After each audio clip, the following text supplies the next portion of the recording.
চীনৰ পৰা ভাৰত পালেহি HMPV ভাইৰাছ।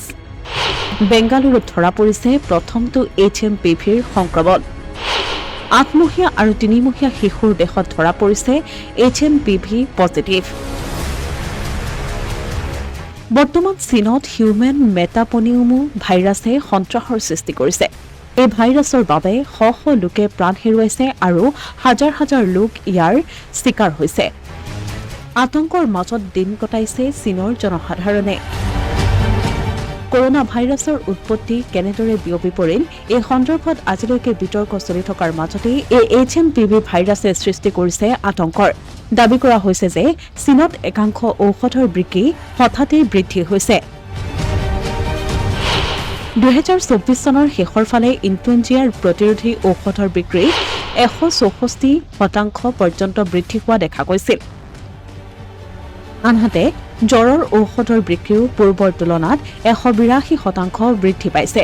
ইয়াৰ উপৰিও সমগ্ৰ চীনত যোৱা এমাহত চেলাইন চলিউশ্যন আৰু নাকৰ স্প্ৰেৰ দৰে সামগ্ৰীৰ চাহিদাও দ্ৰুতগতিত বৃদ্ধি পাইছে। চীনত এই HMPV আতংক অব্যাহত থকাৰ সময়তেই ভাৰতত দুটি শিশুৰ দেহত ধৰা পৰিছে HMPV পজিটিভ। সোমবাৰে বেংগালুৰুত হিউমেন মেটাপনিউমো ভাইৰাছত আক্ৰান্ত দুজন ৰোগী ধৰা পৰে।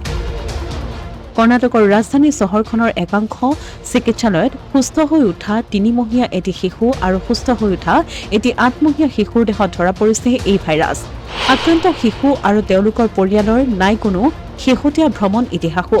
এই দুই শিশুৰ HMPV পজিটিভ হোৱাৰ পাছতেই ভাৰততো সাৱধানতা হিচাপে কেন্দ্ৰই HMPV পৰীক্ষাৰ বাবে পৰীক্ষাগাৰৰ ক্ষমতা বৃদ্ধি কৰিছে। সন্দেহযুক্ত ৰোগীৰ বাবে পৃথকীকৰণ প্ৰটকল শক্তিশালী কৰিবলৈ, অত্যাৱশ্যকীয় ঔষধৰ উপলব্ধতা নিশ্চিত কৰিবলৈ আৰু সংহত স্বাস্থ্য তথা মঞ্চৰ জৰিয়তে ৰোগীৰ তৎকালীন প্ৰতিবেদন দিবলৈ চিকিৎসালয়সমূহক পৰামৰ্শ দিয়া হৈছে। উল্লেখযোগ্য যে এই ভাইৰাছৰ আৰ্হি কৰোনাৰ সৈতে হুবহু একে। প্ৰথমে এই ভাইৰাছে মানুহৰ হাওঁফাওঁত আক্ৰমণ কৰে। ৪-৫ দিনৰ পিছতহে যিকোনো ৰোগীৰ এই ভাইৰাছৰ লক্ষণ দেখা দিয়ে। কাহ আৰু হাঁচিৰ যোগেদি আন মানুহলৈ বিয়পি পৰে এই ভাইৰাছ। অৰ্থাৎ বতাহৰ মাজেৰে হাজাৰ হাজাৰ লোকক নিজৰ চিকাৰ কৰি তুলিছে HMPV ভাইৰাছে। Asomiya Pratidin digital desk.